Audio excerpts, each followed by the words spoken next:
Yeah, I yeah. feel like nowadays it's so easy to be passive as a Christian Yeah. guy, especially like, oh, you're saved, you're good, you don't have to do really much anymore. Right. It's like, no, like it shouldn't be like that. Just because you're saved doesn't really mean that you should kind of just like be Comfortable. soft, passive, and comfortable. Right, I mean, if anything, you're going to war now, right? Exactly. You're saved. Guess what? You're going to war with like.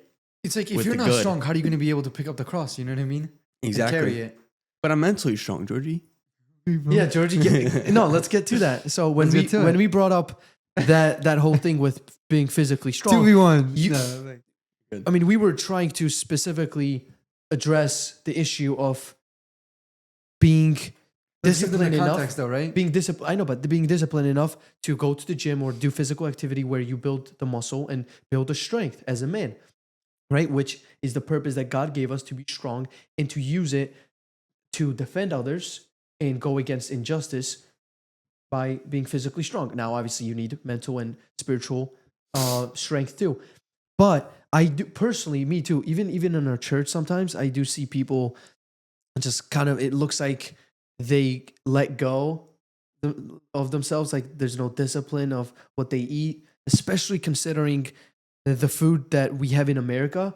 People need to be more aware of what they eat and how much they eat, because in America it's so much easier to gain weight than other countries because of the foods and then the chemicals that are within the food. Yeah, food, So lifestyle, propaganda, all of it. Yeah, exactly. You Can I drive jump a in lot, too? you barely Look, walk. I also think that you know, mostly it's with Christians, like they prioritize, and this is good.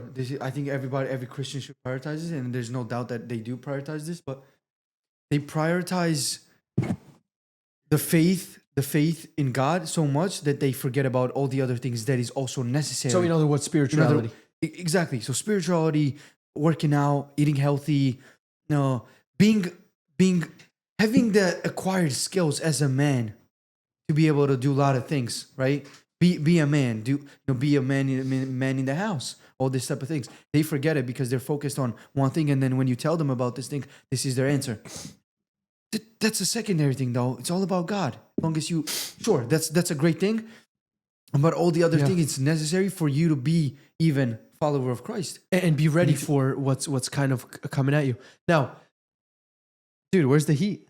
This guy just said, yo, what if a skinny guy comes up to you, punches you? Sure, I'll give you guys the context. Let's give them the context too, where we started all this. You said every man, and I caught you on the word. I didn't necessarily mean like exact, because you said they should like care about their physique. This is the word you guys used. All I said, physically strong. Yeah, I did.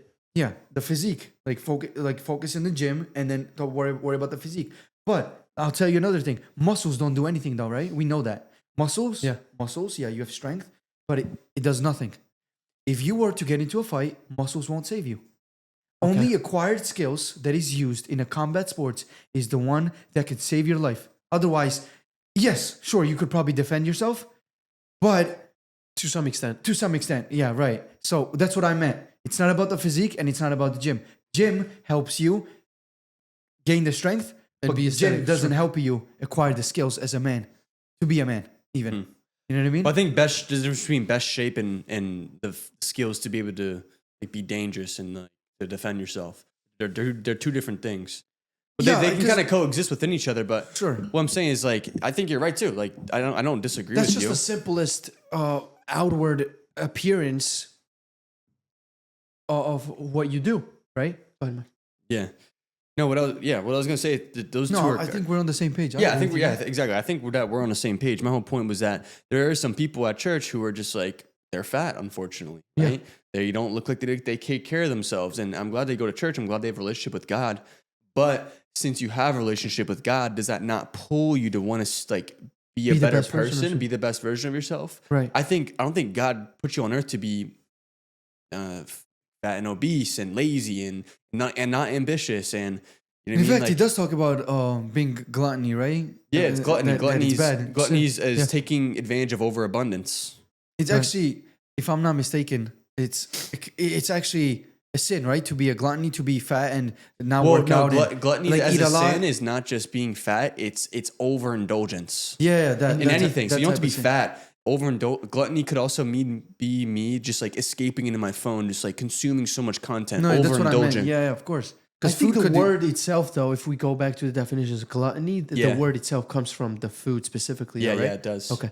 Because the Bible But then talks about a lot overconsumption of other things. But it's an overall like sin that it's just there's more to it than just right. Especially considering the day and age we live in with technology. Yeah, that can also probably kind of took over. It's abusing the abundance that you have pretty much, and taking it for granted. That's what like it is with food. Right. You eat so much food that you're almost taking it for granted because you don't need that. And then much. you become lazy when you eat a lot of food and you're not physically fit and stuff. You become lazy. Yeah, it just comes with it. That's all. Eating bad food, just laziness comes with it. I have another take too, and this sentence does have chase in it too. We discussed about the word, but I'm gonna touch up on it. It is why every Christian man should chase success and glorify God in their works. Not chase success, but to want to desire and strive towards success. Right. But like success and that type of life is a byproduct of you walking Christ and walking your purpose. I feel like because when you think of success, what comes to mind? That's subjective, right? Everyone has a different idea of success in their head. Most people, right? It's money, right? Being financially free, which isn't a problem at all. Exactly. But I think it's deeper than that. I think it's deeper than just being financially free. Yeah. Like we want to be financially free, but why? Right? That's the next question, right? Like we want to pursue freedom, but I'm sure there's things that we actually do want to do because we gain this freedom, but there's things that we actually want to do that if we weren't getting paid a dime, we would do anyway. You know what I'm saying? I think that's what we should be chasing, not necessarily like that financial aspect itself that like comes what's going to make me a lot of money. And you know what's another thing? As a Christian and as we've been walking with the Lord, the more you submit to the Lord and you let him take you to where he wants you to go and letting him reveal the purpose he has for you, the more you understand that these are more of a gift and a responsibility rather than only going by desire, right? So, sorry, I was going to cut you off. No, I didn't mean to cut you off. Because but I'm going to say something. Literally, the time when I was doing self-development in the beginning, that's when I found Christ, when I literally was getting better for like not a good reason at all. Like I was developing, I was getting into good shape. I wanted to pursue entrepreneurship. We had this podcast, but it wasn't for the wrong reason. It wasn't for a good enough reason. Okay. So it wasn't a bad. It wasn't thought enough. Yeah, it wasn't like deep enough, right? Yeah. And so once I pursued God, started reading the Bible, started reading about Jesus, learning more about him, I understood like, wow, like this is deeper. I want to get better, not just for myself, but for him and his people, right? Yeah. And what he's created. I want him it's to deeper be now. the example of how I want my life to be, right? Exactly. And so it's more, it's like as a Christian, I was like, now I want to develop even more, right? It wasn't, I can lay back now, I'm good, I don't got to do any of this. No, it's like, now I need to attack even more. I should be more ambitious. I should go out there and work as hard as I can. Right.